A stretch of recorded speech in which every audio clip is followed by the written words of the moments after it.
Hello my dear students, कैसे हो बच्चों। मैं फिजिक्स गुरुजी हाजिर अपने यूट्यूब चैनल में आपका स्वागत करता हूं। फिजिक्स गुरुजी वाडिया सर मैं आपका स्वागत करता हूं बच्चों। हाजिर हूं आपके लिए क्लास 12th की सीरीज़ को आगे बढ़ाते हुए। इलेक्ट्रोस्टैटिक्स अपन ने स्टार्ट किया था बच्चों 12th में, उसी सीरीज़ को आगे बढ़ाते हुए अपन बात करते हैं। इलेक्ट्रोस्टैटिक्स का ही ये अपना सेकंड पोर्शन है, इनकी 12th के हिसाब से देखा जाए बच्चों तो ये सेकंड चैप्टर है अपना इलेक्ट्रिक पोटेंशियल एंड कैपेसिटेंस। और कंपटीशन के हिसाब से देखा जाए तो इलेक्ट्रोस्टैटिक्स की ही ये सीरीज़ है। इलेक्ट्रोस्टैटिक्स अभी अपना कंप्लीट नहीं हुआ है बच्चों, तो ये उसी की एक सीरीज़ है। इस चैप्टर में अपन इलेक्ट्रोस्टैटिक्स को ही थोड़ा आगे एक्सटेंड करेंगे बच्चों, ठीक है। इसके पहले अगर आपने मेरे इलेक्ट्रोस्टैटिक्स की जो वीडियोस मैंने अपलोड की है 6 लेक्चर में अब तक उसके ऊपर अपलोड कर चुका हूँ बच्चों। ये 7th लेक्चर है। अगर आपने अभी तक उन लेक्चर्स को नहीं देखा है तो मैं रिक्वेस्ट करूँगा पहले आप उन लेक्चर्स को देखें, तो ही आपको यह वीडियो समझ में आएगा बच्चों। सेकंड चैप्टर है बोर्ड क्लास के हिसाब से और नीट के हिसाब से इलेक्ट्रोस्टैटिक्स की ही ये सीरीज़ है बच्चों, जिसके अंदर अपन इलेक्ट्रिक पोटेंशियल की बात करेंगे बच्चों, ठीक है बच्चों। तो चलिए टाइम वेस्ट ना करते हुए शुरू करते हैं आज के टॉपिक को। तो देखो सबसे पहले अपन बात करते हैं बच्चों इलेक्ट्रिक पोटेंशियल पर। क्या होता है इलेक्ट्रिक पोटेंशियल, सबसे पहले मैं इसके ऊपर बात करता हूँ। तो देखो बच्चों इलेक्ट्रिक पोटेंशियल होता क्या है, जैसे सपोज़ मानो मेरे पास दो चार्जेस हैं, ठीक है। एक प्लस क्यू चार्ज है, एक माइनस क्यू चार्ज है। जैसा कि आपको दिख रहा होगा ये माइनस चार्ज हो गया, ये अपना प्लस चार्ज हो गया। क्लियर है बच्चों। अब मान लेते हैं ये आर डिस्टेंस पर सेपरेट है, जैसा कि आपको दिख रहा है। अब सोचो इस सिस्टम को जब मैंने बनाया होगा, भाई इस सिस्टम को बनाने के लिए इस प्लस चार्ज को मैं कहीं ना कहीं से लेकर आया हूँगा और इस माइनस चार्ज को भी कहीं ना कहीं से लाया हूँगा। मान लेता हूँ बच्चों मैं इसको कहाँ से लेकर आता हूँ, इन्फाइनाइट से लेकर आता हूँ। कहाँ से लेकर आया बच्चों, मैं इसको इन्फाइनाइट से लेकर आया। अब ध्यान देना, स्टार्टिंग में मान लेता हूँ मैं सबसे पहले इसको लेकर आता हूँ, फिर सेकंड चार्ज इसको लेकर आता हूँ। जब मैं इस चार्ज को लेकर आया था, या जब मैं फर्स्ट चार्ज को लेकर आ रहा था, ये तो अभी था ही नहीं ना भाई। फ़िलहाल तो पहले तो सिर्फ मैं इस फर्स्ट चार्ज को लेकर आया, कहाँ से लाया बच्चों, इन्फिनिटी से लेकर आया। तो चूँकि इसका अपोज करने वाला फ़िलहाल कोई नहीं है, इस माइनस चार्ज का अपोज करने वाला कोई नहीं है, तो बच्चों मुझे कोई एक्स्ट्रा मेहनत नहीं करनी पड़ी इसको लाने के लिए। समझ रहे हो मेरी बात को, मतलब मेरा कोई अपोज करने वाला ही नहीं है। जब मेरा कोई अपोज करने वाला ही नहीं है बच्चों, तो मुझे कोई मेहनत ही नहीं करनी पड़ी इसको लाने में, तो मेरा वर्क डन ज़ीरो है। तो इस केस से बच्चों यहाँ पर मैंने कितना वर्क किया, ज़ीरो वर्क किया। तो बच्चों ये जो वर्क मैं करता हूँ किसी चार्ज को, किसी यूनिट पॉजिटिव चार्ज को या किसी भी यूनिट चार्ज को इन्फाइनाइट से किसी पॉइंट तक लाने में जो मैंने वर्क किया या जो मैंने मेहनत की, वो वर्क डन ही क्या कहलाता है बच्चों, इलेक्ट्रिक पोटेंशियल कहलाता है। अब चूँकि यहाँ से यहाँ तक फर्स्ट चार्ज को लाने में मुझे कोई मेहनत नहीं करनी पड़ी, क्योंकि मेरा कोई अपोज करने वाला ही नहीं था, तो मेरा वर्क डन ज़ीरो था। लेकिन सोचो बच्चों जब मैं इस चार्ज को लेकर आऊँगा, सेकंड वाले को जब लेकर आऊँगा, अब ध्यान दो ये चार्ज पहले से यहाँ प्रेजेंट है। फर्स्ट चार्ज यहाँ पर आ चुका है, अब हम सेकंड को लाना चाह रहे हैं। तो सोचो जब मैं सेकंड चार्ज को लेकर आऊँगा तो ये माइनस वाला क्या करेगा, उसको अट्रैक्ट करना चाहेगा। यानी कि जब मैं इस प्लस चार्ज को लेकर आ रहा हूँ तो माइनस वाला क्या चाहता है, इसको अपनी तरफ खींचना चाहता है। सोचो अगर इसमें प्लस चार्ज को छोड़ देता हूँ तो ये इस तरफ भगना शुरू करेगा और बहुत तेज़ी से भगेगा। यानी कि इसके पास एक एक्सेलरेशन आ जाएगा, एक वेलोसिटी आ जाएगी। समझ रहे हो बात को। मैं नहीं चाहता कि उसको वेलोसिटी मिले, तो मैं क्या करूँगा, इसको बच्चों धीरे धीरे लेकर आऊँगा। तो यानी कि मुझे इसको यहाँ से यहाँ तक लाने में मुझे कोई ना कोई वर्क करना पड़ेगा बच्चों, जो कि ज़ीरो तो नहीं हो सकता। ज़ीरो क्यों नहीं होगा, क्योंकि मेरा अपोज करने वाला पहले से वहाँ बैठा हुआ है। तो ये जो मैंने वर्क डन किया बच्चों, यूनिट पॉजिटिव चार्ज को इन्फाइनाइट से किसी पॉइंट तक लाने में जो मैं वर्क करता हूँ बच्चों, ये वर्क डन ही हमारा क्या कहलाता है बच्चों, इलेक्ट्रिक पोटेंशियल कहलाता है। तो इलेक्ट्रिक पोटेंशियल की डेफिनेशन क्या होगी बच्चों, electric potential can be defined as work done to displace any unit positive charge from infinity to any point in electric field या अपोजिट टू इलेक्ट्रिक फील्ड। यानी कि जब हम इलेक्ट्रिक फील्ड में किसी पॉइंट चार्ज को एक पॉइंट से दूसरे इन्फिनिट से किसी पॉइंट तक लेकर आते हैं, तो बच्चों तो जो मैं वर्क डन कर रहा हूँ, जो मुझे मेहनत करनी पड़ती है बच्चों, वो क्या कहलाती है, मेरी वर्क डन। वो वर्क डन ही क्या कहलाता है बच्चों, इलेक्ट्रिक पोटेंशियल कहलाता है। क्लियर हुई मेरी बात, समझ रहे हो बच्चों। तो ये इलेक्ट्रिक पोटेंशियल की डेफिनेशन हो गई, समझ रहे हो।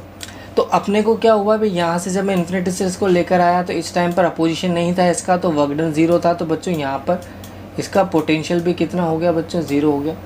इसका पोटेंशियल नॉन जीरो होगा, हमें नहीं पता कितना होगा लेकिन नॉन जीरो होगा। समझ रहे हो मेरी बात? तो पोटेंशियल का मतलब क्या हो गया बच्चों, जो मैंने मेहनत की इस सिस्टम को बनाने के लिए। अच्छा बच्चों, जो सपोज़ मान लेता हूँ ये पोटेंशियल अपना VA है, ये यहीं पे क्लियर कर देता हूँ मैं, ये पोटेंशियल अपना VB है, ठीक है।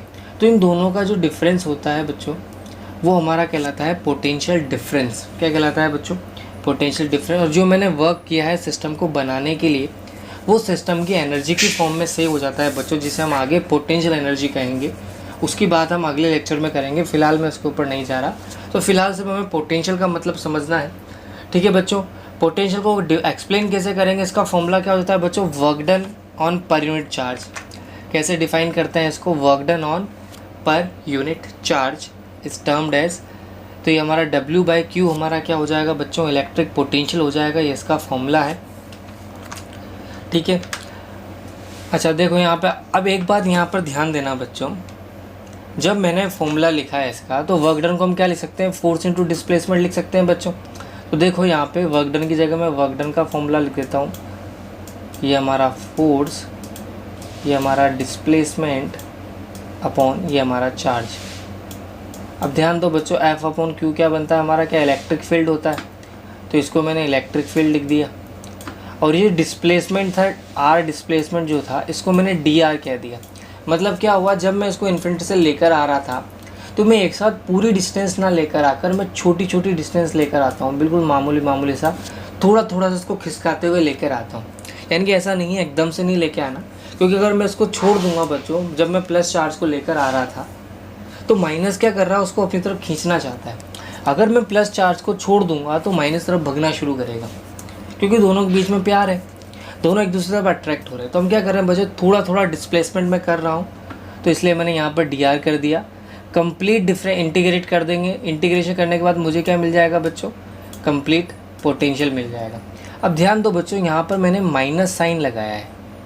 माइनस साइन यहाँ पर क्या बता रहा है, ध्यान देना भाई। हमने यहाँ पर जो फोर्स लिया वो कौन सा फोर्स था भाई, हम कितना फोर्स लगा रहे हैं ये तो हमें पता ही नहीं है ना बच्चों, ना ही हमें डिस्टेंस पता है, क्योंकि हम तो इन्फिनिट से लेकर आ रहे हैं। तो ना तो मुझे डिस्टेंस के बारे में कोई इन्फॉर्मेशन है, आप मेजर भी नहीं कर सकते। तो हम बच्चों जो फोर्स कैलकुलेट करते हैं, हम फोर्स कौन सा वाला लगाते हैं भाई, सिंपल सी बात है, माइनस चार्ज ने इसके ऊपर कितना फोर्स लगाया, क्या उतना ही फोर्स मैंने भी लगाया होगा उसे रोकने के लिए भाई। जाहिर सी बात है, जितना मेरे ऊपर एक्शन लग रहा होगा उतना ही तो मैंने एक्शन रिएक्शन लगाया होगा। तो मेरा जो अप्लाइड फोर्स है बच्चों, वो इलेक्ट्रोस्टैटिक फोर्स के अपोजिट है, इसीलिए मैं यहाँ पर माइनस लगाता हूँ। क्लियर हो रही है मेरी बात, समझ में आ रही है? तो यहाँ माइनस लगाने का रीज़न सिर्फ इतना सा है कि जब मैं पोटेंशियल के लिए जो वर्क कर रहा था, तो मेरा जो अप्लाइड फोर्स था वो इलेक्ट्रोस्टैटिक फोर्स के कैसा था बच्चों, अपोजिट था।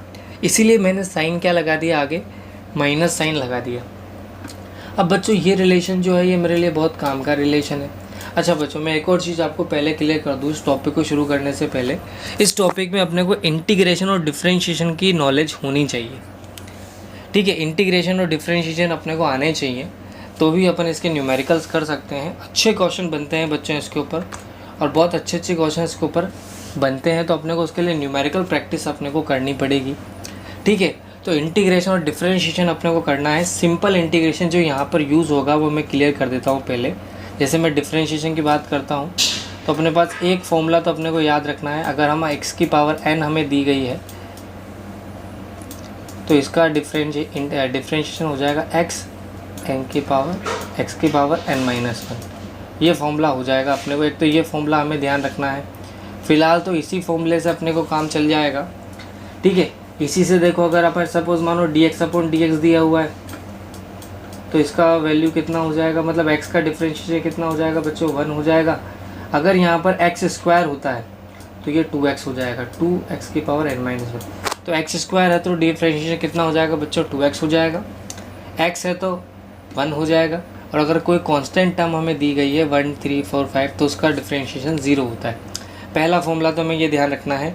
स्क्रीन पोज करके आप इस फॉर्मूले को नोट भी कर सकते हो, dx की पावर n अगर हम एक्स की पावर एन का डिफ्रेंशिएशन करते हैं बच्चों तो फॉर्मूला अपना बनता है एन एक्स की power n minus one. Similarly अगर मेरे को इंटीग्रेशन करना है एक्स की पावर एन का,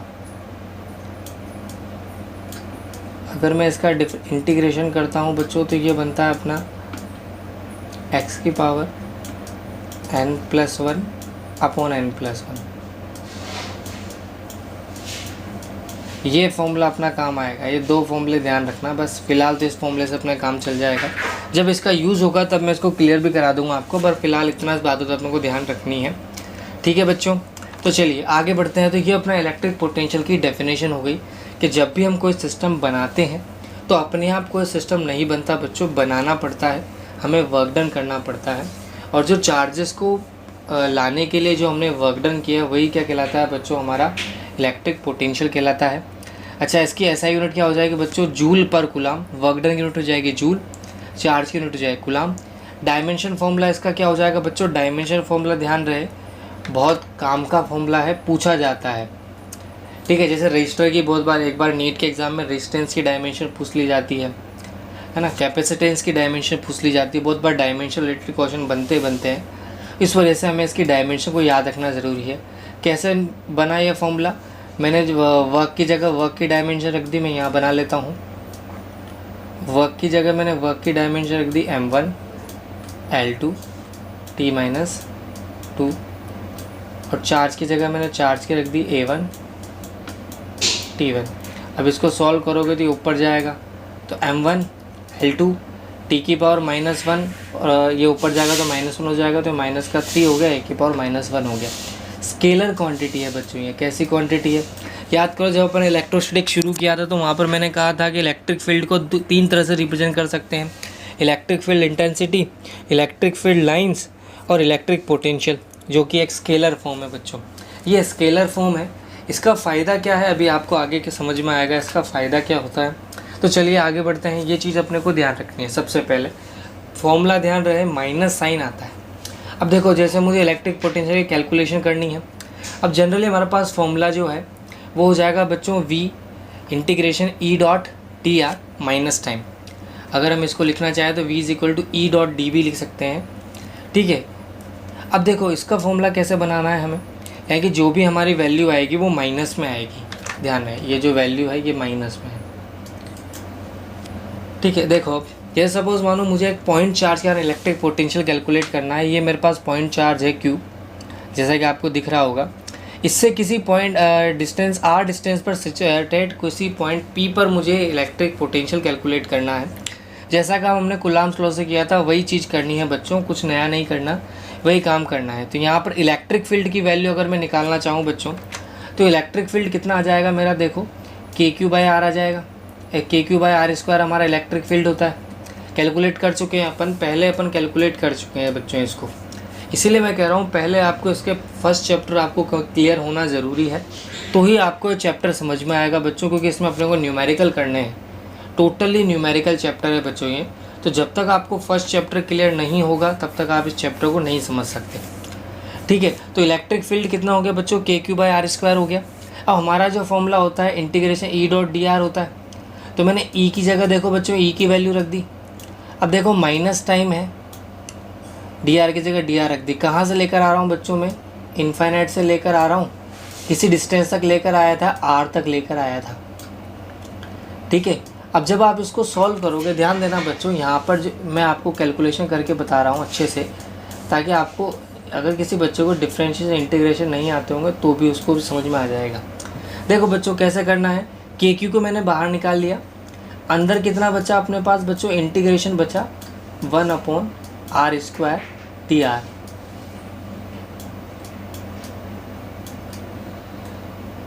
ठीक है बच्चों, अब देखो r² को मैं अगर ऊपर लेकर आऊँगा तो मैं इंटीग्रेशन सॉल्व करूँगा बस, तो ये r की पावर -2 हो जाएगा, हाँ या ना, और ये dr बन जाएगा। यस और नो बच्चों, लिमिट हमारी कहाँ से कहाँ लगेगी, इनफाइनाइट से r लगेगी, क्योंकि हम कहाँ से कहाँ आ रहे हैं बच्चों। भाई जाहिर सी बात है मुझे इस पॉइंट पर पोटेंशियल निकालना है, तो मेरा कंसेप्ट क्या कहता है, इनफाइनाइट से यहाँ पर चार्ज लेकर आओ। ठीक है, उस चार्ज को लाने पर मुझे जितनी मेहनत करनी पड़ेगी, यानी कि जो वर्क डन मुझे करना पड़ेगा वो वर्क डन ही क्या कहलाता है, मेरा पोटेंशियल कहलाता है। तो मैं यहाँ पर टेस्ट चार्ज को लेकर आया। टेस्ट चार्ज पर जितनी वर्क डन हमें करना पड़ा, जितनी मेहनत हमें करनी पड़ी, वही हमारा क्या कहलाता है, पोटेंशियल डिफरेंस कहलाता है। अब देखो x की पावर n वाला फॉर्मूला लग जाएगा, तो इसको अपन लिखेंगे माइनस टाइम के क्यू। जब आप इसको सॉल्व करोगे तो ये बन जाएगा r की पावर -2 +1 और नीचे आ जाएगा बच्चों -2 +1। ठीक है। अब जब आप इसको सॉल्व करोगे, लिमिट लगा दो इन्फिनिट से r। ठीक है। तो जब आप इसको सॉल्व करोगे बच्चों तो -1/r वैल्यू मिलेगी। भाई जाहिर सी बात है, r की पावर -1 बन जाएगा, नीचे -1 बन जाएगा, तो माइनस माइनस क्या हो गया बच्चों, प्लस हो जाएगा।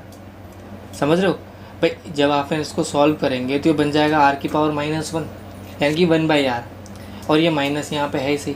तो ये तो माइनस माइनस प्लस हो जाएगा। तो बच्चों अपना पोटेंशियल कितना निकल कर आया, KQ/r। अब एक चीज़ ध्यान रखना, जो अपने को ध्यान रखनी है, जब हमने इलेक्ट्रिक फोर्स कैलकुलेट किया था तो वो अपना था कि Q²/r²। जब अपने इलेक्ट्रिक फील्ड कैलकुलेट किया तो ये था अपना KQ/r²। और जब हम पोटेंशियल कैलकुलेट करते हैं तो ये अपना आता है KQ/r। चार्ज कौन सा वाला आएगा इसमें, जिस चार्ज के कारण अपन पोटेंशियल कैलकुलेट कर रहे हैं। जैसे यहाँ पर Q चार्ज था तो Q ही आता, ध्यान रहे। दूसरी बात, पोटेंशियल लिखने में हमें ध्यान रखना है, क्योंकि ये स्केलर क्वांटिटी है बच्चों, तो साइन का रोल यहाँ पर रहेगा। जैसे पॉजिटिव चार्ज के लिए पोटेंशियल निकालना है तो पोटेंशियल प्लस में लिखा जाएगा, नेगेटिव चार्ज के कारण निकालना है तो नेगेटिव में लिखा जाएगा। क्लियर हुआ बच्चों, डेरिवेशन समझ में आया, सिंपल डेरिवेशन था। ठीक है। अब देखो ये हमने पॉइंट चार्ज के लिए निकाला, अब निकालते हैं सिस्टम ऑफ चार्जेस के लिए। देखो हमें सिस्टम ऑफ चार्जेस दिए गए हैं, तो देखो यहाँ पे बच्चों आपको 4 चार्जेस दिख रहे होंगे। Q0 एक टेस्ट चार्ज है, हमें इस टेस्ट चार्ज पर यानी कि इस पॉइंट पर इलेक्ट्रिक पोटेंशियल कैलकुलेट करना है। 4 चार्जेस है, Q1 Q2 Q3 Q4 के कारण हमें किसी एक पॉइंट पर कैलकुलेट करना है। अब देखो बच्चों, इलेक्ट्रिक फील्ड का फॉर्मूला तो हमारे पास, इलेक्ट्रिक फील्ड का फॉर्मूला बच्चों अपने पास क्या होता है, KQ/r² होता है। ठीक है, जो कि सबके लिए सेम रहने वाला। मान लेता हूँ ये जो डिस्टेंस है ये r है। अगर जनरली जो भी डिस्टेंस दी जाएगी, अगर ये स्क्वायर होगा तो हमें ये वाली डिस्टेंस दी जाएगी a, तो उस केस में ये हमारा a/√2 बन जाएगा। अगर ये a दी जाती है तो a/√2 में, फ़िलहाल मैं इसको r मान लेता हूँ। जो भी डिस्टेंस होगी हमें नहीं पता अभी, तो हम r मान लेते हैं। ये डिस्टेंस भी हमारी r है, ये डिस्टेंस भी हमारी r है, और ये डिस्टेंस भी हमारी कितनी है बच्चों, r है। फ़िलहाल के लिए हम r मानते हैं। अगर स्क्वायर की फॉर्म में दिया जाएगा तो ये a/√2 हो जाएगी। कैसे बनी a/√2, तो ये साइड अपनी a हो जाएगी, ये वाली साइड अपनी a हो जाएगी, ये वाली साइड अपनी a हो जाएगी, तो ये √2a बन जाएगी बड़ी वाली साइड। इसका हाफ करोगे तो a/√2 मिल जाएगा। फ़िलहाल उसके ऊपर मत जाओ, मैं इसको क्लियर कर देता हूँ। अब देखो ध्यान दो, ये डिस्टेंस हमारी r थी। अब ध्यान दो, देखना इलेक्ट्रिक फील्ड का फॉर्मूला हमारे पास ये रहा, KQ/r²। सबके लिए सेम होगा। पोटेंशियल ध्यान रखना बच्चों, पोटेंशियल जब हम +1 के कारण निकाल रहे हैं, Q1 के कारण निकालेंगे, देखो Q प्लस चार्ज है तो पोटेंशियल भी प्लस में आएगा। Q2 माइनस चार्ज है बच्चों, तो पोटेंशियल भी माइनस में आएगा। Q3 माइनस है तो ये भी माइनस हो गया, Q4 प्लस है तो ये भी प्लस हो गया। तो ये चीज़ हमें ध्यान रखनी है। पोटेंशियल का फॉर्मूला तो वही है, KQ/r KQ/r KQ/r KQ/r पे हमने क्या किया था, याद हो सुपरपोजिशन प्रिंसिपल में आपको बताऊं, तो वहाँ पर हम क्या करते थे, अगर हमें ग्रुप ऑफ चार्जेस मिलता था तो हम क्या करते थे, अलग अलग के कारण इलेक्ट्रिक फील्ड कैलकुलेट करते थे, बाद में उनको वेक्टरली ऐड करते थे क्योंकि वेक्टर क्वांटिटी थी। अब हम स्केलरली ऐड करेंगे। स्केलर का मतलब क्या, 2 + 3 5 कर दो, सिंपली ऐड करना है। तो मैंने देखो नेट हमारा कितना हो जाएगा, तो मैंने सबको ऐड कर लिया, तो K/r हमारा कॉमन आ जाएगा, तो Q1 - Q2 - Q3 + Q4। Value put करो, आंसर आ गया, ख़त्म। जो भी वैल्यू हमें दे रखी हो इनकी, जो भी वैल्यू हमें इनकी दे रखी होगी, हम वैल्यू पुट करेंगे और आंसर निकाल देंगे। क्लियर हुआ बच्चों। पोटेंशियल निकालना का तरीका ये होता है अपने पास, यानी कि अगर मैं पॉइंट चार्ज दिया गया है तो पोटेंशियल क्या लिखा जाएगा बच्चों, KQ/R लिखा जाएगा पॉइंट चार्ज के लिए। क्लियर हुई मेरी बात? आगे बढ़ते हैं। ठीक है बच्चों, आगे बढ़ते हैं। देखो जैसे मैं क्वेश्चन दे रखा है मेरे को, 3 point charges are arranged at the corner of a square of side L as shown in the figure. What is the potential at the fourth corner point A। आपको A पर पोटेंशियल पूछा है उसने, क्या पूछा है बच्चों, A पर आपसे पोटेंशियल पूछा है। 3 चार्जेस आपको दे रखे हैं, क्वेश्चन आपके सामने है। ठीक है, अब देखो मुझे कैलकुलेशन करनी है इसकी। तो देखो सबसे पहले 2 मिनट मैं आपको देता हूँ, 2 मिनट इसको ट्राई करो, देखें आप आंसर निकाल सकते हो क्या इसका, फिर मैं बताता हूँ। 2 मिनट ट्राई करो। ठीक है, देखो अब देखो कैसे करना है। सबसे पहले हम सबके लिए पोटेंशियल लिख लेते हैं। बी के कारण पोटेंशियल कितना हुआ, तो देखो यहाँ पे मैं यहाँ लिख रखा है मैंने पहले। बी के कारण पोटेंशियल कितना हुआ अपने ऊपर, ये देखो 3Q चार्ज है, पॉजिटिव है, तो K 3Q। डिस्टेंस कितनी है बच्चों, L है। तो इससे डिस्टेंस कितनी, हमें इस पॉइंट की बात करनी है, ये हमारा टेस्ट चार्ज है। तो यहाँ से डिस्टेंस कितनी है बच्चों, L, तो 3KQ/L हो जाएगा। ये हमारा VB हो गया। Q के कारण निकालो, तो Q के कारण देखो C पॉइंट पे कितना हो जाएगा, KQ अपॉन √2L, जो डिस्टेंस थी √2L हो गई। ठीक है बच्चों, पॉजिटिव है तो ये भी आंसर भी अपना पॉजिटिव आया। -2Q के कारण निकालोगे तो ये माइनस में आ जाएगा। अब देखो कि अब हमें सॉल्व करना है सिंपली। तो जब आप इसको सॉल्व करोगे तो सिंपल सी बात है, KQ/L तो कॉमन आ जाएगा, तो -2 +3 और +1 बाई √2। तो ये अपना बन जाएगा लगभग KQ/L, ये बन जाएगा अपना 1 + 1 बाई √2 बन जाएगा। अब आप चाहो तो इसकी वैल्यू पुट करके इसको और फर्दर सॉल्व करना चाहो तो कर सकते हो, अदरवाइज़ ये भी आंसर है। समझ रहे हो? अगर वो क्वेश्चन को और टफ करना चाहे और क्वेश्चन को बढ़ाना चाहे तो ऐसे कह सकता है भाई Q की वैल्यू जो है वो 1 माइक्रोकुलाम है या 2 माइक्रोकुलाम है, L की वैल्यू जो है वो 2 सेंटीमीटर या 1 मीटर है मान लेता हूँ। अब हमें क्या करना है, सीधा सीधा यहाँ पर वैल्यू पुट करनी है, सॉल्व करना है और आंसर निकालना है। तो वो मैथमेटिकल पोर्शन है बच्चों, हमें सिर्फ कंसेप्ट सीखना है।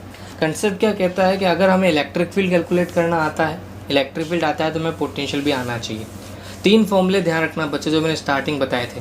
फोर्स का फॉर्मूला KQ²/R², इलेक्ट्रिक फील्ड का KQ/R² और पोटेंशियल का KQ/R। 3 फॉर्मूले हमें ध्यान रखने हैं। ठीक है बच्चों, क्लियर हुआ? आगे बढ़ते हैं।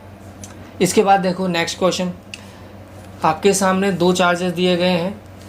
एक A पॉइंट पर चार्ज रखा है, एक B पॉइंट पर चार्ज रखा है। B पर -2Q चार्ज है, उसकी लोकेशन आपको दे रखी है बच्चों 0, 1। ध्यान देना, जो लोकेशन आपको दे रखी है बच्चों वो दे रखी है 0, 1, मतलब ये वाली डिस्टेंस कितनी हो गई बच्चों, 1 हो गई।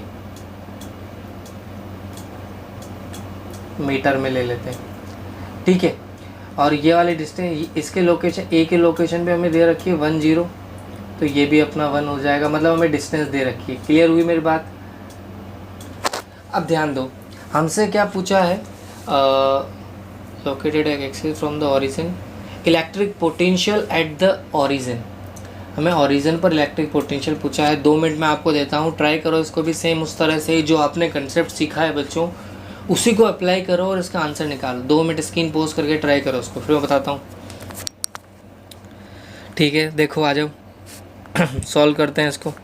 सबसे पहले देखो हमें क्या देना, हम दोनों कारण पोटेंशियल निकाल लेते हैं। देखो VB के कारण पोटेंशियल कितना हो जाएगा, -2KQ/1, और VA के कारण कितना हो जाएगा, KQ/1। तो नेट कितना हो जाएगा, माइनस का KQ, प्लस में से माइनस को कर देंगे तो माइनस का KQ हो जाएगा। अब यहाँ पर अपनी वैल्यू भी दे रखी है अपने को, Q की वैल्यू अपने को दे रखी है 1 माइक्रोकुलाम, ठीक है। तो Q की वैल्यू अपने को 1 माइक्रोकुलाम दे रखी है बच्चों, तो अपन 1 माइक्रोकुलाम के हिसाब से ही बात करते हैं यहाँ पे, ठीक है। तो यहाँ पे 2Q है, Q की वैल्यू 1 माइक्रोकुलाम है दोनों केस में, तो अपन 1 माइक्रोकुलाम पुट कर देते हैं यहाँ पर। तो K की वैल्यू हो जाएगी 9 × 10⁹। ये तो अपने पास K की वैल्यू हो गई बच्चों, सॉल्व करना है सिंपली, और ये 1 यानी कि 10⁻⁻6 हो जाएगा। तो ये बन जाएगा अपना 9 इंटू 10⁻³ वोल्ट माइनस में, इतना वोल्ट अपना आंसर हो गया। क्लियर हुई मेरी बात? समझ रहे हो बच्चों? क्लियर हुआ क्वेश्चन? कंसेप्ट समझ में आया बच्चों? मेन चीज़ अपने को चार्जेस का पोटेंशियल कैलकुलेट करना आना चाहिए। ये था अपना स्टार्टिंग, पोटेंशियल का स्टार्ट। याद रखो कूलम्ब्स लॉ में अपन ने सबसे पहले यही चीज़ पढ़ी थी। पहले पॉइंट चार्ज के लिए इलेक्ट्रिक फोर्स कैलकुलेट किया था, फिर इलेक्ट्रिक फील्ड कैलकुलेट किया, फिर सिस्टम ऑफ चार्जेस के लिए किया। वैसे ही अब देखो आगे बढ़ते हैं अपन। अब अपन बात करते हैं इलेक्ट्रिक फील्ड इंटेंसिटी और पोटेंशियल में रिलेशन क्या है। तो देखो सिंपल सी बात है, एक रिलेशन अपन स्टार्टिंग में पढ़कर आए थे, ये वाला। ये रिलेशन मैं आपको स्टार्टिंग से समझा रहा हूँ, याद भी रखना है अपने को, न्यूमेरिकल में भी बहुत काम आने वाला है, इसके ऊपर भी अपन न्यूमेरिकल करने वाले हैं। अब ध्यान दो, यहाँ पर इलेक्ट्रिक फील्ड जो है बच्चों वो तो वेक्टर क्वांटिटी है, और वेक्टर क्वांटिटी को अपने यहाँ आई कैप, जे कैप, के कैप की टर्म में यानी कि कुछ इस तरह से लिखा जाता है। ठीक है, टी आर यहाँ पर जो है वो डिस्प्लेसमेंट वेक्टर है। डिस्प्लेसमेंट वेक्टर भी 3 एक्सिस में हो सकता है। आई कैप का मतलब हो गया एक्स एक्सिस में, जे कैप का मतलब हो गया वाई एक्सिस में, के कैप का मतलब हो गया जेड एक्सिस में। ये जेड है यहाँ पे, ठीक है, जेड एक्सिस में। अब देखो यहाँ पर ये भी एक वेक्टर क्वांटिटी है, ये भी वेक्टर क्वांटिटी। हमें चाहिए स्केलर, तो हम कौन सा प्रोडक्ट करेंगे? डॉट प्रोडक्ट करेंगे, सिंपल सी बात है। तो हमने डॉट प्रोडक्ट किया, ठीक है। अब इसको सॉल्व कैसे कर सकते हैं? ई को जब हम इसके साथ रखेंगे, जब हम डॉट प्रोडक्ट करते हैं बच्चों, दो वेक्टर का जब हम डॉट प्रोडक्ट करते हैं तो हमारा कंसेप्ट क्या कहता है? आई को आई से मल्टीप्लाई करो, जे को जे से मल्टीप्लाई करो, के को के से मल्टीप्लाई करो। क्योंकि जब हम आई को आई से करते हैं बच्चों, आई कैप डॉट आई कैप कितना होता है बच्चों? 1 होता है। अगर हम आई को जे से करते तो 0 आंसर आता है बच्चों। कितना आता है? 0। तो हमारा रूल क्या कहता है? आई को आई से मल्टीप्लाई किया तो e x dot d x हो जाएगा, e y dot d y हो जाएगा, e z dot d z हो जाएगा। आई को आई से मल्टीप्लाई किया, जे को जे से किया, के को के से किया, जैसा कि हमें सिखाया जाता है वेक्टर प्रोडक्ट, स्केलर प्रोडक्ट में। अब ध्यान रखो, यहाँ फॉर्मूले में माइनस था तो मैंने सब जगह माइनस लगा दिया। यहाँ भी अपना माइनस हो गया, ये अपना माइनस हो गया, और ये भी अपना क्या हो गया बच्चों? माइनस हो गया। अच्छा, ये पूरा हमारा किसका कंपोनेंट कहलाएगा? इलेक्ट्रिक पोटेंशियल का एक्स कंपोनेंट कहलाएगा। ये पूरा हमारा इलेक्ट्रिक पोटेंशियल का वाई कंपोनेंट कहलाएगा, और ये अपना इलेक्ट्रिक पोटेंशियल का जेड कंपोनेंट कहलाएगा। क्लियर हुई मेरी बात? क्योंकि हमारा जो इलेक्ट्रिक फील्ड दिया गया था वो आई कैप, जे कैप, के कैप के टर्म में दिया हुआ था, मतलब 3 डायमेंशनल था, यानी कि एक वेक्टर क्वांटिटी थी। तो ये फॉर्मूला अपने को ध्यान रखना है, ठीक है बच्चों। अभी कैसे यूज़ करना है इसको मैं आगे बताता हूँ। नेक्स्ट देखो इसका अपोजिट, अगर हमें इलेक्ट्रिक फील्ड दिया हो, अगर हमें वी दिया हो, इलेक्ट्रिक फील्ड निकालना हो, उल्टा चलना हो, इस केस में हमें क्या करना था? हमें इलेक्ट्रिक फील्ड दिया जाता था, पोटेंशियल कैलकुलेट करवाएगा वो। अब हमें पोटेंशियल दिया हुआ है, इलेक्ट्रिक फील्ड कैलकुलेट करना है, तो मैंने इंटीग्रेशन हटाने के लिए क्या किया? दोनों तरफ डिफ्रेंशिएट कर दिया। तो ये डी वी हो गया, ई डॉट डी आर हो गया। तो ई यहाँ पर कितना आ गया? Minus time d v by d r. अब यहाँ पर देखो v जो है वो एक्स वाई जेड का फंक्शन होगा, मतलब v में x भी होगा, y भी होगा, z भी होगा, तीनों टर्म होगी। तो हम क्या करेंगे? बारी बारी पहले हम x के रेस्पेक्ट में डिफरेंशिएट करेंगे, पार्शियल डिफरेंशिएट, फिर हम y के रेस्पेक्ट में पार्शियल डिफरेंशिएट करेंगे, फिर z के रेस्पेक्ट में पार्शियल डिफरेंशिएट करेंगे। तो ये हमारा ई एक्स कंपोनेंट हो जाएगा, ये हमारा ई वाई कंपोनेंट हो जाएगा, और ये हमारा ई जेड कंपोनेंट हो जाएगा बच्चों। क्लियर हुई बात? अब बताता हूँ इनको यूज़ कैसे करना है। देखो जैसे मेरे सामने क्वेश्चन दिया गया है, आपको इलेक्ट्रिक फील्ड गिवन है। अब देखो बच्चों, इलेक्ट्रिक फील्ड जो है अपने को आई कैप, जे कैप, के कैप की टर्म में दिया गया है, और पूछा गया है कि हमें एक ए पॉइंट से बी पॉइंट तक जाना है, मतलब मुझे यहाँ से यहाँ जाना है। इलेक्ट्रिक फील्ड में एक इलेक्ट्रिक फील्ड है जिसकी वैल्यू ये रही। अब हमसे पूछा है बताओ पोटेंशियल कितना होगा, मतलब सीधा सीधा कहना चाह रहे हैं मुझे इस पॉइंट से इस पॉइंट तक जाना है, इलेक्ट्रिक फील्ड है यहाँ पर, अब बताओ मुझे कितनी मेहनत करनी पड़ेगी, वो हमसे पूछा है। ठीक है बच्चों, अब देखो सिंपल सी बात है, इलेक्ट्रिक फील्ड का फॉर्मूला में दिया गया है, तो ये हमारा x कंपोनेंट हो जाएगा, 2y जो है हमारा ये y कंपोनेंट हो जाएगा, 4 जो है हमारा वो ई जेड कंपोनेंट हो जाएगा, यानी कि इलेक्ट्रिक फील्ड का जेड कंपोनेंट हो गया। अब हमें क्या करना है, इसको सॉल्व करो पहले। तो पहले हमने सिर्फ एक्स कंपोनेंट को सॉल्व किया, तो एक्स ई की जगह ई की वैल्यू रख दी भाई। एक्स कंपोनेंट कितना है ई का, एक्स, डी एक्स रख दिया। अब देखो कहाँ से कहाँ चल रहे हैं हम, एक्स में देखो 0 से 4। जब हम एक्स की बात कर रहे हैं बच्चों तो एक्स की लिमिट लगाओ, कहाँ से चले हम, 0 से चलना है हमें 4 तक। अब वैल्यू पुट कर दो, तो जब यार एक्स के ऊपर कुछ भी नहीं है बच्चों तो क्या हो जाएगा 1। तो फॉर्मूला क्या बन जाएगा, एक्स की पावर n+1 यानी कि 1+1 अपॉन 1+1। तो अपना आंसर क्या आ जाएगा, x²/2। अब हम लिमिट पुट करेंगे बच्चों। तो लिमिट कैसे पुट करते हैं बच्चों, पहले हम अपर लिमिट पुट करते हैं। अपर लिमिट क्या है यहाँ पर 4, तो मैंने 4² कर दिया। फिर माइनस, मतलब जो उसको सॉल्व करने का तरीका होता है वो उस तरह से होता है। पहले हम अपर लिमिट पुट करते हैं, तो मैंने x की जगह 1/2 को बाहर निकाल लिया जाता है। x की जगह पहले मैंने 4² कर दिया, फिर दूसरी लिमिट हमने क्या रखी, 0। 0 का भी स्क्वायर करेंगे तो 0 आएगा, तो वही इसलिए मैंने इस वाले टर्म को हटा दिया। तो अपना आंसर कितना आया बच्चों, x²/2 आया। x की जगह पहले अपर लिमिट पुट करेंगे 4²2, तो ये लगभग आ जाएगा अपना कितना आया, 4 का स्क्वायर अपना हो जाएगा 16। 16 को 2 से डिवाइड करेंगे तो 8 आ जाएगा। कितना आया बच्चों, 8 माइनस में। सेम ऐसे देखो y को सॉल्व करते हैं, तो यहाँ पर y की जगह y कंपोनेंट कितना है, j के आगे जो लिखा है वो y कंपोनेंट है 2y dy। अब 2 तो अपना कांस्टेंट है तो इसको तो बाहर निकाल लेंगे भाई। 2 अपना कांस्टेंट है तो इसको तो बाहर निकाल लेंगे, इसका अपन कुछ नहीं कर सकते। y को जब डिफरेंशिएट इंटीग्रेट करोगे तो y आ जाएगा y²/2। अब ध्यान देना 2 से 2 कट जाएगा। अब देखो वही हमें लिमिट लगानी, पहले हमने अपर लिमिट लगा दी 5² माइनस, फिर लोअर लिमिट लगा दी। ये हमारी अपर लिमिट, ये हमारी लोअर लिमिट। तो 5² हो जाएगा 25, 1 का स्क्वायर हो जाएगा 1, तो अपना आंसर आ जाएगा 24। चूँकि यहाँ फॉर्मूले में माइनस था, ये देखो, तो माइनस माइनस यहाँ पर जो वैल्यू आई वो कितनी हो जाएगी, प्लस हो जाएगी। क्लियर हुई बात। सेम ऐसे ही z के साथ करना है। z हमें कितना दिया गया है बच्चों, 4z। तो 4 हमारा कांस्टेंट है, 4 को मैंने बाहर निकाल लिया, ये मैं 4 को बाहर निकाल देता हूँ। z का कितना हो जाएगा, z²/2, ये z²/2 हो जाएगा। तो ये 2 से 4 कट जाएगा 2 टाइम, तो ये मैंने 2 लिख दिया। अब ऊपर बचा z², तो भाई upper limit minus lower limit कितना आया, 36 माइनस 1 आएगी 35। 35 को 2 से करोगे 70, आगे माइनस है तो ये -70 हो गया। नेट कितना हो जाएगा, तीनों को जोड़ लो, तो -8 + 24 - 70 = माइनस का 54 वोल्ट। क्लियर हुआ बच्चों। यानी कि मुझे इतना पोटेंशियल जनरेट हो जाएगा अगर मैं वहाँ से वहाँ तक जाता हूँ।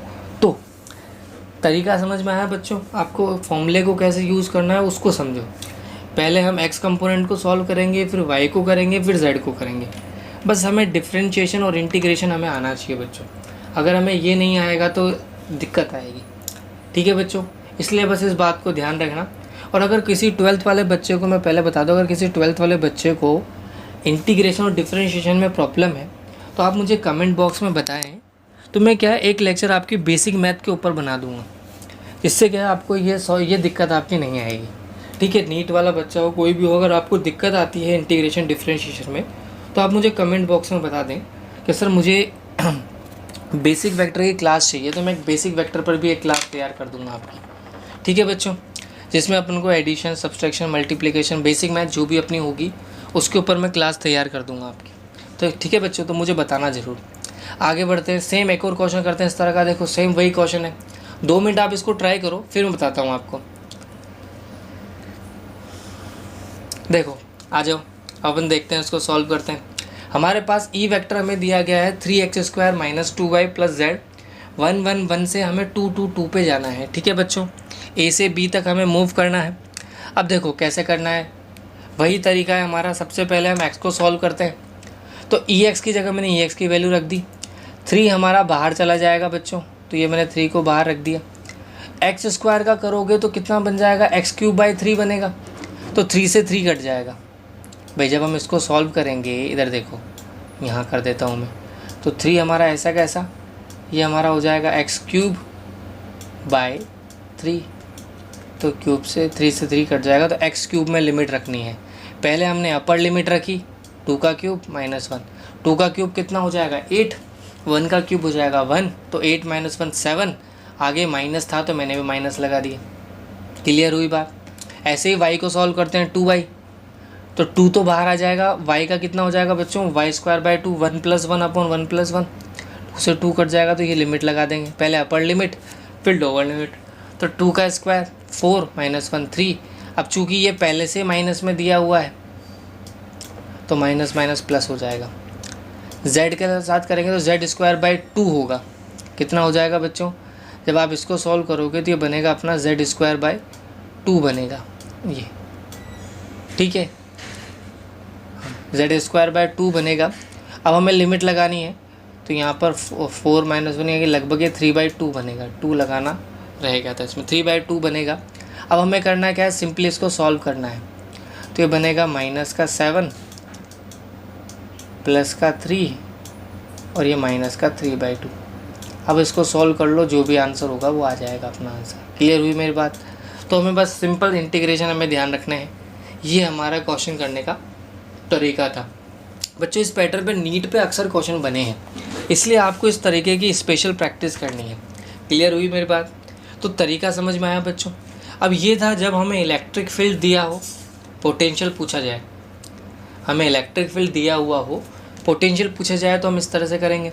सेम ऐसे देखो बच्चों, मुझे पोटेंशियल दिया गया है, इलेक्ट्रिक फील्ड पूछा है, ठीक है, तो इस केस में हम क्या करेंगे, ध्यान रखो पोटेंशियल हमें XYZ में दिया हुआ है, कोऑर्डिनेट्स जो हैं बच्चों इसके XYZ है, तो हम क्या करेंगे, देखो सिंपल सी बात है, वही काम हमें करना है जो हम पहले कर रहे थे।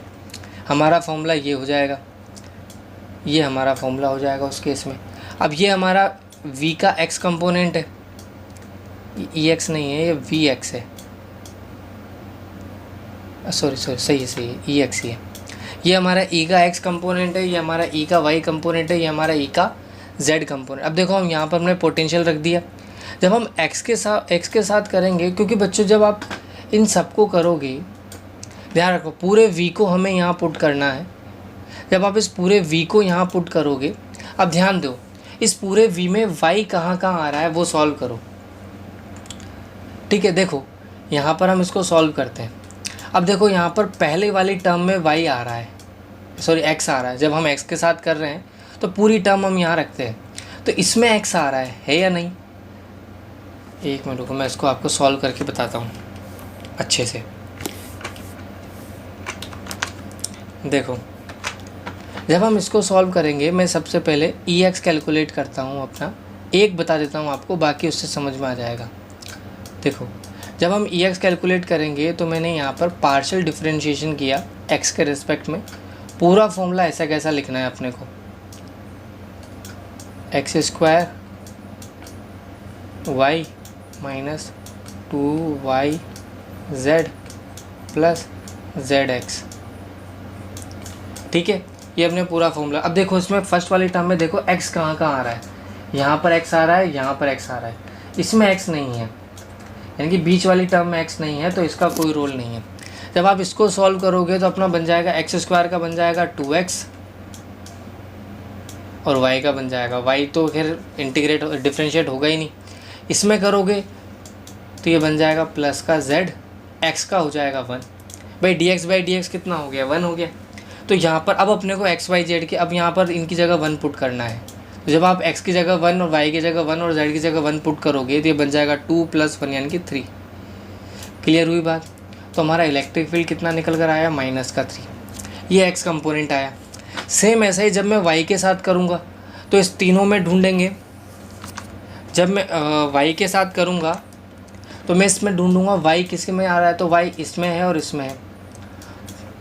तो जब y के साथ करेंगे तो यहाँ पर क्या हो जाएगा बच्चों, देखो x² का तो x² रहेगा ऐसे ही, y का कितना हो जाएगा 1 हो जाएगा, -2 y का 1 हो गया, z ऐसा कैसा रह जाएगा, zx 0 हो जाएगा।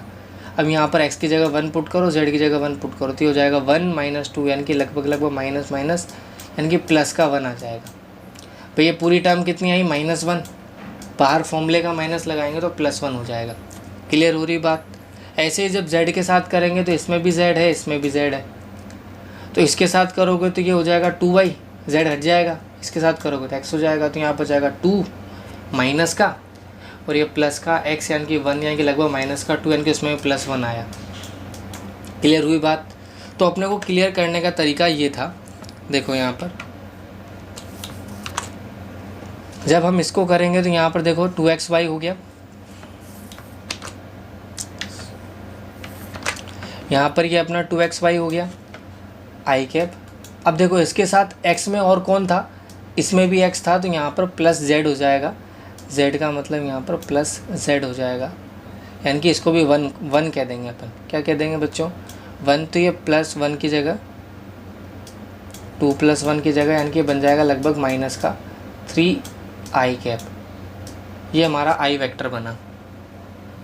ठीक है बच्चों, सेम ऐसे जब इसको सॉल्व करते थे अपन तो हम देखते थे y कहाँ कहाँ है, तो भैया y इसमें भी है और इसमें भी है, तो इसका तो हमने लिख दिया 2z माइनस में, और इसमें क्या आएगा बच्चों? x² आ जाएगा। तो मैं इसको हटा के दोबारा कर देता हूँ, तो यहाँ पर अपना आ जाएगा x² minus 2z।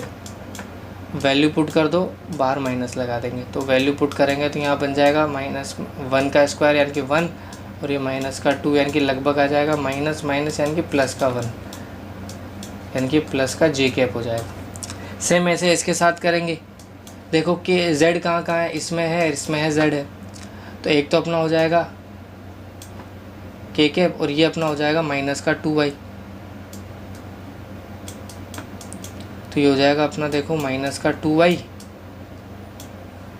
Plus z और ये फॉर्मूले में कंप्लीट माइनस, तो जब आप इसको सॉल्व करोगे तो ये भी प्लस का k कैप आ जाएगा।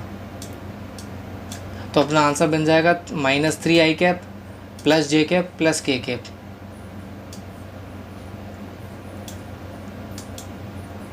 क्लियर हुई बात?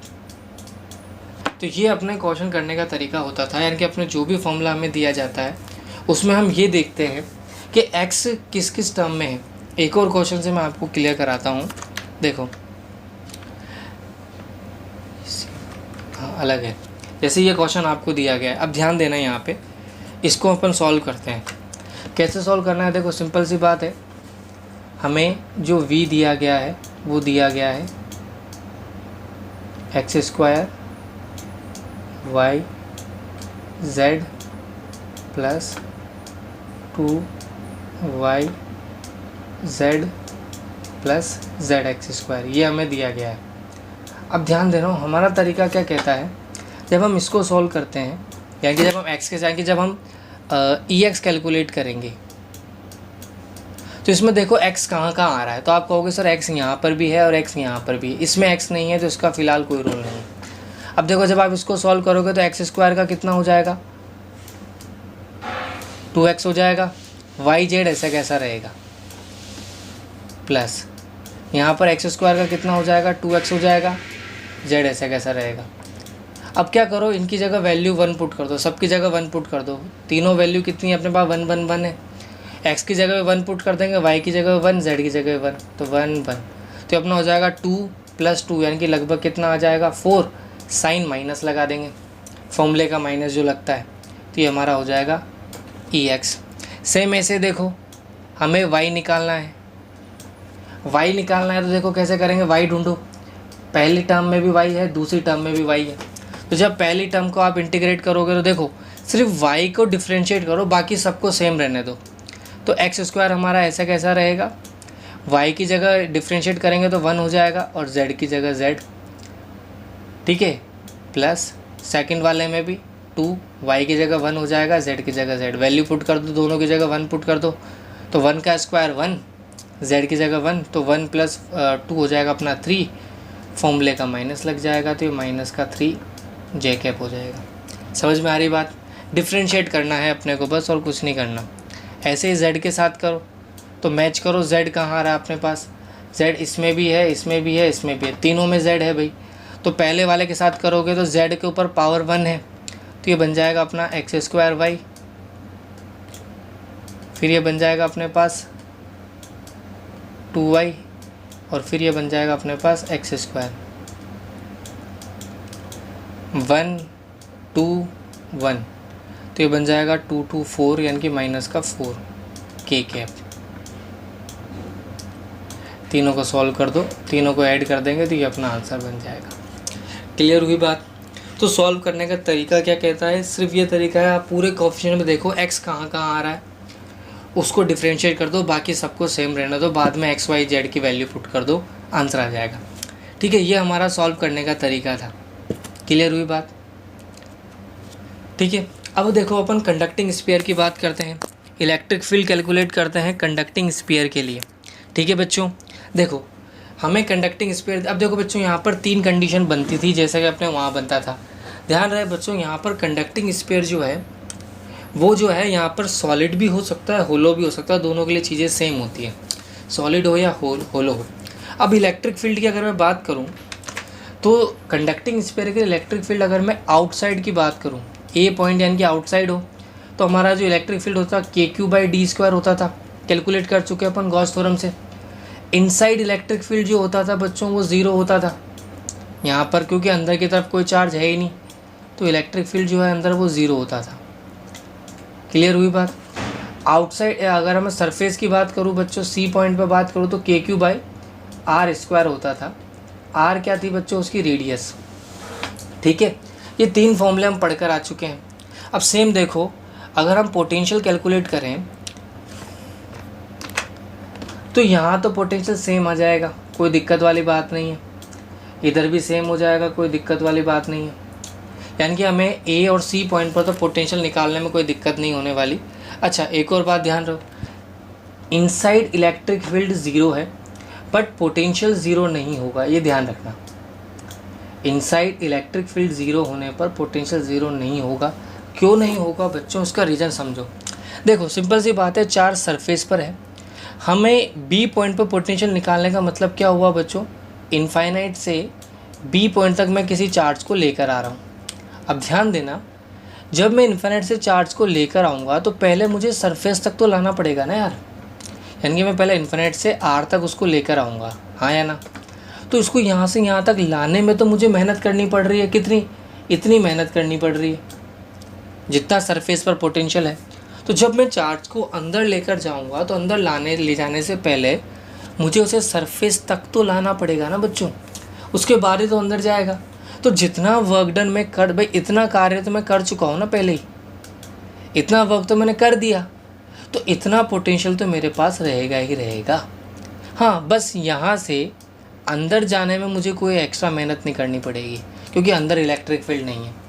तो हमारा सरफेस पर पोटेंशियल और इनसाइड पोटेंशियल सेम रहता है। अंदर मैं किसी भी पॉइंट पर जाना चाहूँ पोटेंशियल हमारा सेम रहेगा, ये बात अपने को ध्यान रखनी है बच्चों। कंडक्टिंग स्फीयर में सरफेस और इनसाइड में पोटेंशियल सेम होता है, ये बात ध्यान रखो, चाहे वो होलो हो या फिर चाहे सॉलिड हो, दोनों के केस में चीज़ सेम रहेगी। सॉलिड स्फीयर होगा तो भी आंसर यही है और अपना होलो स्फीयर होगा तो भी आंसर यही है। तो बच्चों इससे रिलेटेड न्यूमेरिकल बहुत अच्छे न्यूमेरिकल्स के ऊपर बनते हैं। ठीक है, ये चीज़ अपने को ध्यान रखनी है। क्लियर हुई मेरी बात?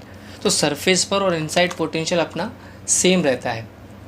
देखो सेम ऐसे ही अगर मैं इसके लिए ग्राफ ड्रॉ करना चाहूँ तो हमारा ग्राफ क्या होगा बच्चों, देखो इनसाइड पे पोटेंशियल सेम रहेगा, ये हमारा सेम पोटेंशियल की लाइन है, फिर इसके बाद डिक्रीज होना शुरू हो जाएगा जैसा कि पहले होता था। इलेक्ट्रिक फील्ड के केस में बच्चों सेम ऐसा ही होता था। इलेक्ट्रिक फील्ड के केस में क्या था, ग्राफ यहाँ से यूँ चलता था, फिर मैक्सिमम होता था, फिर डिक्रीज होता था, तो यहाँ पर कांस्टेंट रहेगा। ठीक है, क्लियर हुई मेरी बात? पक्की बात? चलिए आगे बढ़ते हैं। अब बात करते हैं नॉन कंडक्टिंग के लिए। नॉन कंडक्टिंग स्फीयर की अगर मैं बात करूँ बच्चों, तो नॉन कंडक्टिंग स्फीयर में देखो वही हमारे पास 3 कंडीशंस हैं। इलेक्ट्रिक फील्ड तीनों के लिए भाई ई है हमारा, कितना हो जाएगा, कोई चेंज नहीं आएगा। आउटसाइड इलेक्ट्रिक फील्ड में और सरफेस पे कोई चेंज नहीं आता था बच्चों, चेंज कहाँ आता था, इनसाइड में। याद करो जब हमने गॉस थ्योरम से कैलकुलेशन की थी तो वहाँ पर हमारा आउटसाइड इलेक्ट्रिक फील्ड और इनसाइड इलेक्ट्रिक फील्ड सेम है, उसमें कोई फ़र्क नहीं था। ठीक है बच्चों, बस इनसाइड चेंज हो गया था। इनसाइड भी ध्यान रहे बच्चों, अगर हमें एक चीज़ ध्यान रखना, अगर हमें होलो नॉन कंडक्टिंग स्फीयर दिया गया है, कौन सा स्फीयर दिया गया है बालक, होलो नॉन कंडक्टिंग स्फीयर अगर मुझे गिवन होता है, दिया जाता है, उस केस में हमारे आंसर सेम होते हैं जैसे हमारे कंडक्टिंग के लिए होते थे। ध्यान रखना, होलो नॉन कंडक्टिंग स्फीयर में भी आंसर वही होते हैं जो हमारे सेम होते हैं। हाँ, सॉलिड के केस में चेंज हो जाते हैं। तो हमारा VA सेम रहेगा, कोई फ़र्क नहीं आएगा, VC भी सेम रहेगा, इनसाइड चेंज हो जाएगा। अब इनसाइड क्यों चेंज होगा, ध्यान से समझो। जब मैं B पॉइंट पर पोटेंशियल निकालूंगा तो पहले मुझे इनफाइनाइट से R तक लाना पड़ेगा, हाँ या ना भाई। पहले मैं यहाँ तक सरफेस तक आऊँगा, फिर इसके बाद सेकंड स्टेप में मैं अंदर जाऊँगा। तो फर्स्ट स्टेप पे मुझे कितना वर्क करना पड़ रहा है बच्चों, तो देखो यहाँ पर फर्स्ट स्टेप पे मुझे कितना वर्क करना पड़ रहा है, ये देखो, ये मेरा फर्स्ट स्टेप का वर्क है। E सरफेस डॉट dr, कहाँ से कहाँ चल रहा हूँ बच्चों, मैं इन्फिनिट से R चल रहा हूँ। सेकेंड स्टेप पे मुझे कितना वर्क करना पड़ेगा, इतना, जो भी इसके अंदर का इलेक्ट्रिक फील्ड है इंटू dr, R से स्मॉल r। तो ध्यान रहो, जब मैं अंदर जाता हूँ तो इसके ऐसे मुझे 2 स्टेप में वर्क करने पड़ते हैं, ठीक है। क्योंकि अगर इलेक्ट्रिक फील्ड नहीं था तो भी मुझे इतना वर्क तो करना ही पड़ रहा था ना, मान रहे हो मेरी बात। इतना वर्क तो मुझे इलेक्ट्रिक फील्ड नहीं होने पर भी करना पड़ रहा था। अब अगर इलेक्ट्रिक फील्ड है तो इतना मुझे एक्स्ट्रा करना पड़ेगा। अब इसे सॉल्व करते हैं, ध्यान दो, ये मैंने वैल्यू पुट कर दी, ये मैंने इसकी वैल्यू पुट कर दी,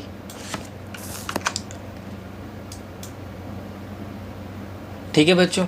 अब ध्यान देना सॉल्व कैसे करना है। तो जब आप इसको सॉल्व करोगे, मैं इधर यहाँ सॉल्व करके, पहले मैं इसको सॉल्व करके बताता हूँ। इधर जब आप सॉल्व करोगे तो ये अपना बन जाएगा KQ बाय, अब देखो ये R है, ऊपर जाएगा तो क्या बनेगा बच्चों, R की पावर -1 बनेगा। तो जब R की पावर -1 को जब आप सॉल्व करोगे तो बन जाएगा -1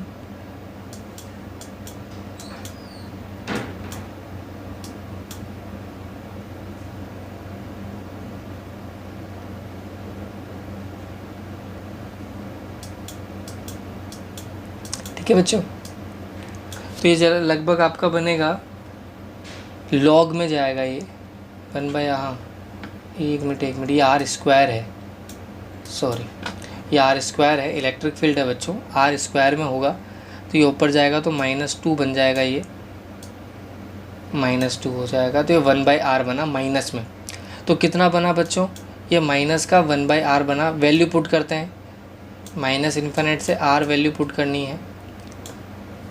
मैं इसको 1 मिनट ऊपर रफ करके दिखा देता हूँ आपको, दोबारा लिख लेते हैं ताकि कोई कैलकुलेशन में दिक्कत ना आए, है ना। मैं करके बता देता हूँ आपको कैलकुलेशन। तो ये अपना बन जाएगा बच्चों, माइनस का 1/R आया।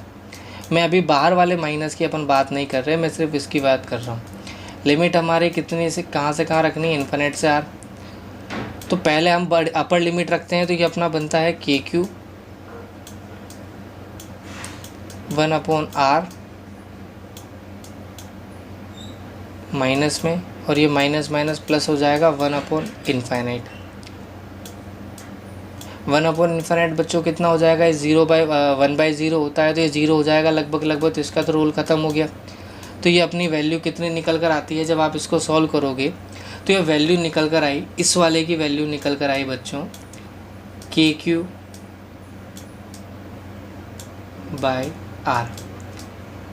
क्लियर हुई बात। ये अपन कैलकुलेट कर चुके हैं अभी पिछले वाले केस में, यानी ये तो वो वर्क है, इलेक्ट्रिक फील्ड नहीं होगा तो भी मुझे इतना तो पोटेंशियल होगा ही होगा। क्लियर हो रही बात, जो सरफेस पर था। अब आगे देखो, अब हमें इस वाली टर्म को भी सॉल्व करना है।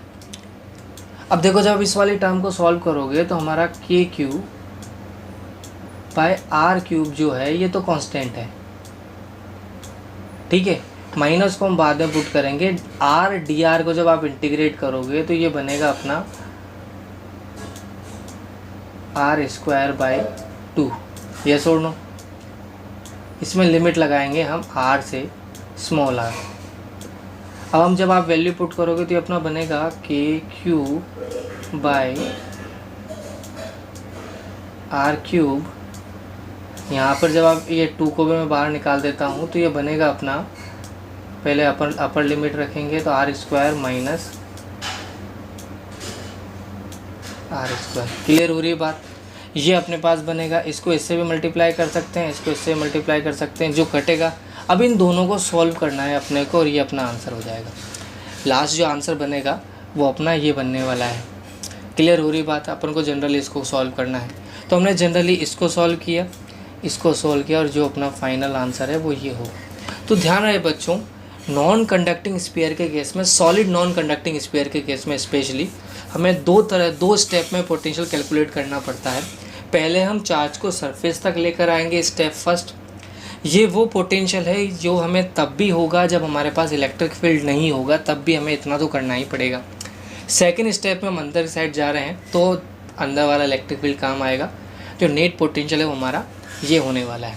क्लियर हुई मेरी बात? तो ये अपना पोटेंशियल का फॉर्मूला होता है नॉन कंडक्टिंग स्फीयर के लिए। इसके लिए अगर मैं ग्राफ ड्रॉ करूँ तो ध्यान दो, इलेक्ट्रिक फील्ड स्टार्टिंग में भी डिक्रीज़ होता है, आर बढ़ाने पर क्या होता है, डिक्रीज़ होता है। ठीक है, ठीक है, इस तरह का ग्राफ होता है अपना। ठीक है, ये आर का मतलब यहाँ पर ये सरफेस है अपनी, ये सरफेस पर है, इसके बाद ये डिक्रीज़ होता है, स्टार्टिंग यहाँ से।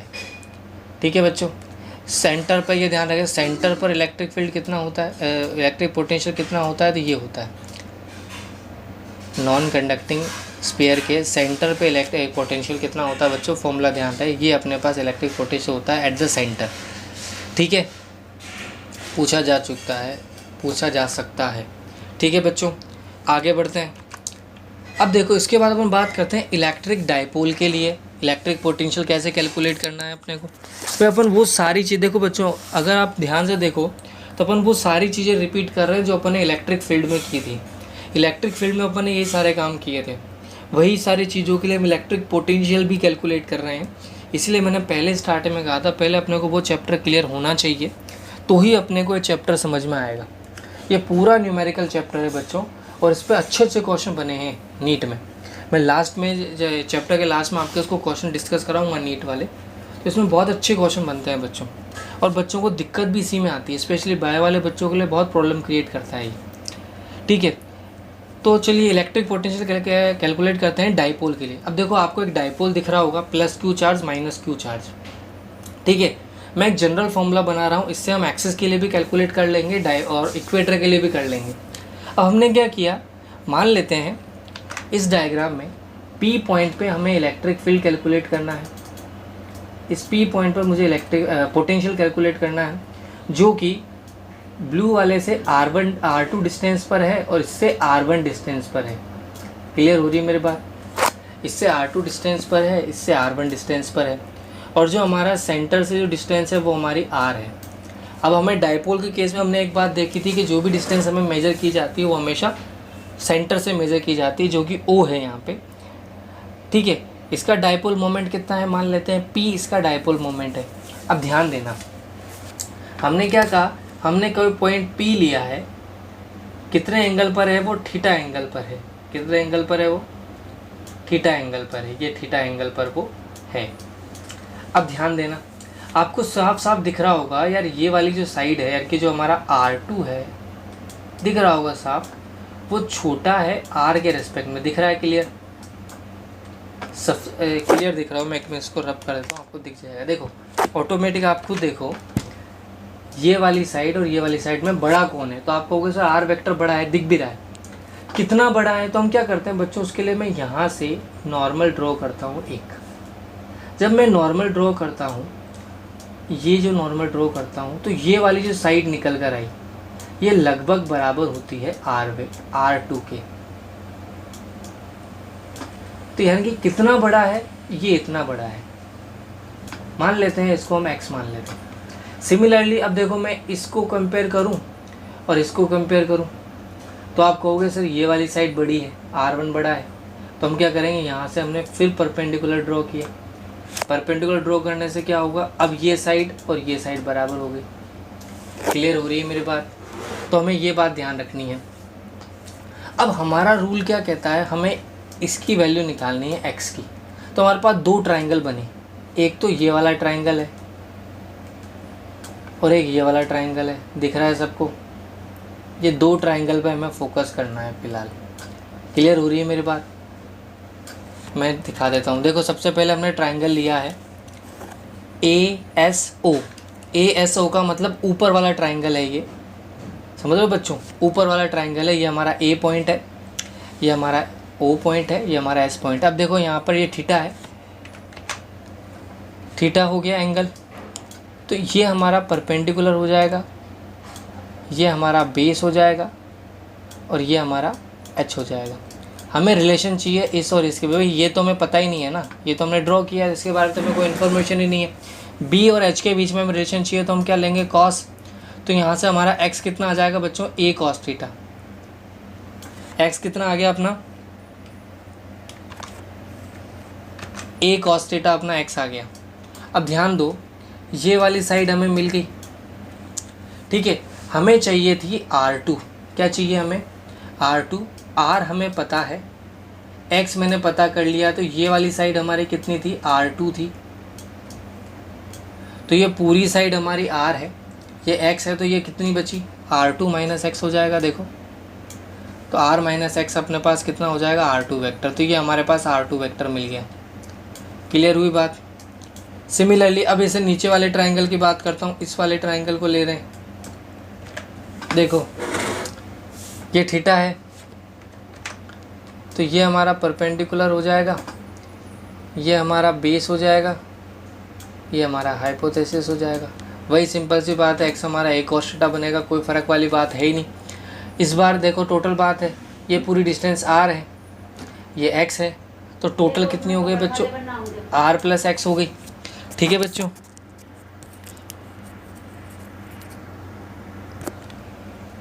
हाँ तो बच्चों ये जो अपनी R1 कितना हो गया बच्चों, R प्लस ए कॉस थीटा हो गया। ठीक है बच्चों, ये दो चीज़ें हमें कैलकुलेट करनी थी जो कि हम कैलकुलेट कर चुके। अब देखो सिंपल सी बात है, अब अगर अपन पोटेंशियल निकालना चाहें P पॉइंट पे तो कितना होगा, देखो माइनस क्यू के कारण कितना हो जाएगा, तो हम लिख देंगे माइनस क्यू के कारण कितना हो जाएगा, माइनस के क्यू बाय R2 हो जाएगा, यस और नो। प्लस क्यू के कारण कितना हो जाएगा, के क्यू बाय R1, हाँ या ना। टोटल कितना हो जाएगा, दोनों को ऐड कर दो तो ये देखो के क्यू बाय R1 माइनस के क्यू बाय R2 हो गया। अब इसमें R1 R2 की वैल्यू बच्चों हमें पुट करनी है, तो ये देखो ये मैंने R1 R2 की वैल्यू यहाँ पुट कर दी। जब मैं यहाँ पर R1 R2 की वैल्यू पुट करता हूँ तो ये देखो R प्लस ए कॉस थीटा या R माइनस ए कॉस थीटा। सॉल्व करेंगे इसको तो ये दोनों ए प्लस बी, ए माइनस बी से करेंगे तो ए स्क्वायर माइनस बी स्क्वायर बन जाएगा। ये हमारे पास ऊपर टर्म बने जाए, उसको मल्टीप्लाई करोगे तो R से R कट जाएगा, तो अपने पास ए कॉस्टा बन जाएगा, 2a कॉस थीटा बन जाएगा। Q इंटू 2a कितना बन गया बच्चों, अपना P बन गया, तो के पी कॉस थीटा, ये जनरल फॉर्मूला हमारे पास निकल कर आ गया। अगर हम यहाँ पर अप्रोक्सीमेशन लेते हैं कि जो हमारा R है वो बहुत बड़ा है ए के रेस्पेक्ट में, तो हम इस पूरी टर्म को नेगलेक्ट कर सकते हैं, तो हमारे पास फॉर्मूला निकल कर आएगा के P cos theta upon R square. ये हमारा पोटेंशियल का जनरल फॉर्मूला है बच्चों। क्लियर हुई बात।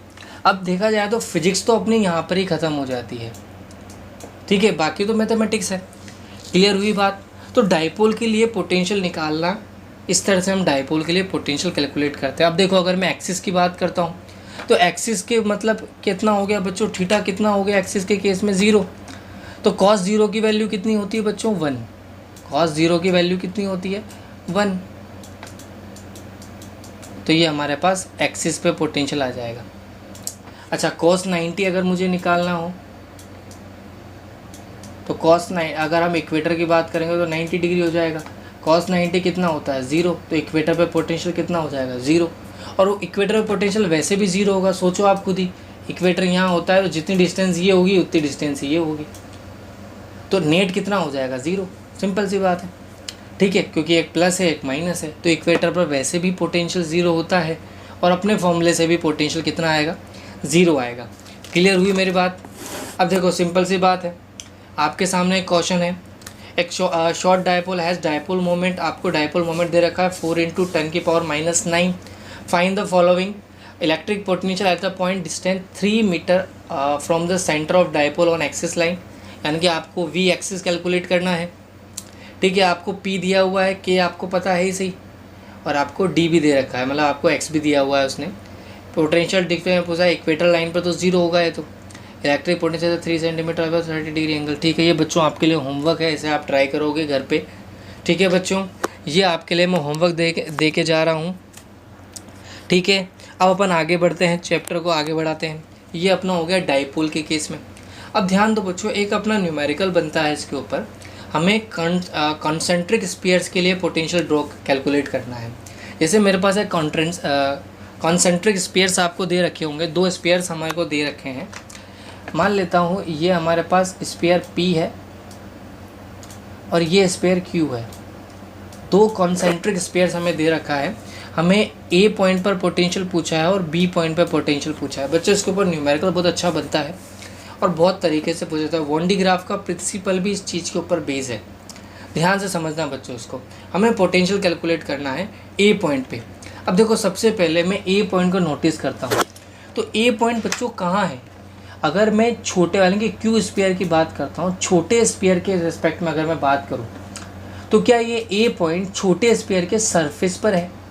तो ऑरेंज वाले स्फीयर के रिस्पेक्ट में कहा जाए तो मुझे क्या कैलकुलेट करना पड़ेगा कि भैया सरफेस पर है, यस और नो। अगर मैं बड़े वाले स्फीयर के रिस्पेक्ट में बात करूं तो ये अंदर की तरफ है, हाँ या ना? तो बड़े वाले स्फीयर के लिए लिखा जाएगा V इन। तो टोटल पोटेंशियल कितना आ जाएगा, दोनों को ऐड कर दो तो सरफेस पर पोटेंशियल कितना हो जाएगा, KQ/R। और इनसाइड पोटेंशियल कितना हो जाएगा, बड़े वाले स्फीयर के इनसाइड पोटेंशियल कितना होता है बच्चों? कंडक्टिंग है तो जितना ही होगा, जितना सरफेस पर है उतना ही अंदर की तरफ होगा, तो हमारा आंसर हो जाएगा ये।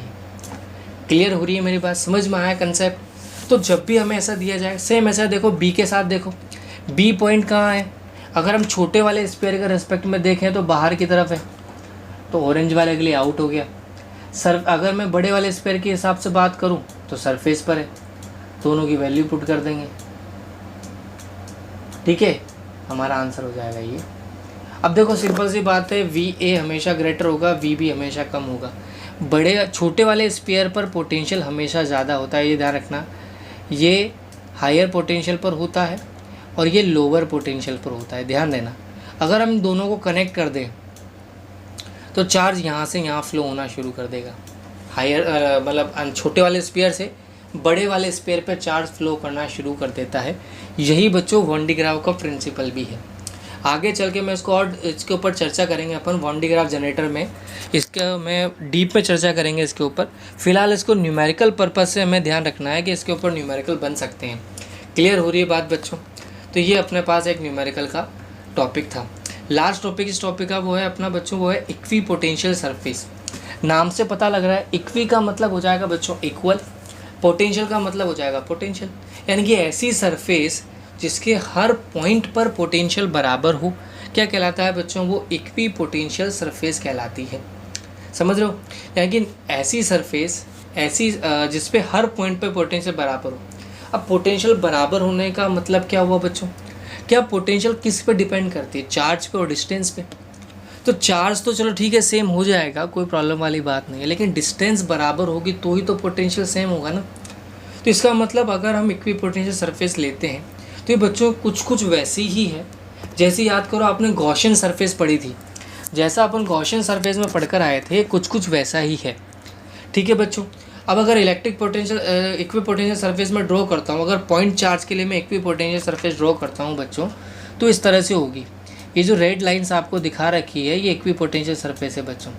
अब इसके यहाँ पर पॉइंट लो, यहाँ पर पॉइंट लो या यहाँ पर पॉइंट लो, हर पॉइंट पे पोटेंशियल सेम होगा। क्यों सेम होगा? क्योंकि डिस्टेंस सेम है, चार्ज सेम है। तो पॉइंट चार्ज के लिए इक्वी पोटेंशियल सरफेस ऐसे बनती है बच्चों, ड्रॉ करने के लिए आ सकती है, ध्यान रखें। दूसरी बात, इक्वी पोटेंशियल अगर इलेक्ट्रिक फील्ड की डायरेक्शन की बात करो तो इक्वी पोटेंशियल सरफेस से परपेंडिकुलर होती है बच्चों। कैसी होती है? यानी कि हमारे इलेक्ट्रिक फील्ड की डायरेक्शन है और ये हमारा इक्वी पोटेंशियल सरफेस है। तो equi potential surface electric field की डायरेक्शन परपेंडिकुलर होती है। अच्छा, अगर सपोज़ मानो मैं यहाँ से यहाँ तक मूव करता हूँ, A से B तक मैं किसी पॉइंट पर मूव करता हूँ, तो मुझे कितना वर्क करना पड़ेगा? 0। ध्यान रहे, अगर मुझसे कहा जाए कि इक्वी पोटेंशियल, जैसे सपोज़ मानो मैं यहाँ बात करता हूँ, यहाँ पर मान लेता हूँ ये कोई पॉइंट है मेरा A और ये कोई पॉइंट है मेरा B। अगर मैं A से B मूव करता हूँ, मुझसे पूछा बताओ कितना वर्क डन मैंने किया, तो वर्क डन 0 होगा। कोई वर्क डन हमें नहीं करना पड़ता, क्योंकि इक्वी पोटेंशियल सरफेस पे एक पॉइंट से दूसरी पॉइंट तक अगर मैं मूव करता हूँ तो हमेशा 0 होता है। ये बात भी हमें ध्यान रखनी है। ठीक है। अगर हमें डाइपोल की बात करो, डाइपोल के लिए इक्विपोटेंशियल सरफेस कुछ इस तरह से बनती है बच्चों, जो रेड लाइन के थ्रू आपको दिखाई दे रही है, ये हमारे इक्विपोटेंशियल सरफेस है। और जो डार्क लाइन से दिखाई दे रही है बच्चों, वो आपको इलेक्ट्रिक फील्ड लाइन है, जो इलेक्ट्रिक फील्ड की डायरेक्शन को बताती है। क्लियर हो रही है बात। और ये हमारा यूनिफॉर्म इलेक्ट्रिक फील्ड में इक्विपोटेंशियल सरफेस है, जो कि इस तरह से बनता है। क्लियर हो रही है बात। तो ये अपना इक्विपोटेंशियल सरफेस का पॉइंट होता है बच्चों। काम का टॉपिक है, इक्विपोटेंशियल सरफेस ड्रॉ करने के ऊपर क्वेश्चन बनता है। ठीक है, ये अपना इलेक्ट्रिक पोटेंशियल वाला टॉपिक कंप्लीट होता है बच्चों। अभी इसके बाद अपन बात करने वाले हैं अगले लेक्चर में इलेक्ट्रिक पोटेंशियल एनर्जी की। किसकी बात करेंगे बच्चों? पोटेंशियल एनर्जी की। उसको कैलकुलेट करना सीखेंगे। सेम यही चीज़ है उसमें भी हम पॉइंट चार्ज के लिए कैलकुलेट करना सीखेंगे। फिर system of charge, dipole, sphere, सबके लिए हम इलेक्ट्रिक पोटेंशियल एनर्जी कैलकुलेट करेंगे बच्चों। ठीक है, आई होप आपको आज का लेक्चर समझ में आया होगा। पूरा देखा जाए तो पूरा मैथमेटिक्स है बच्चों, बस हमें इंटीग्रेशन और डिफरेंशिएशन की प्रैक्टिस करनी है। अगर आपको इंटीग्रेशन डिफरेंशिएशन में कोई प्रॉब्लम आती है तो आप मुझे कमेंट बॉक्स में शेयर कर सकते हैं कि सर मुझे प्रॉब्लम है, तो मैं उसके ऊपर एक वीडियो लेक्चर अपलोड कर दूंगा। थैंक यू बच्चों।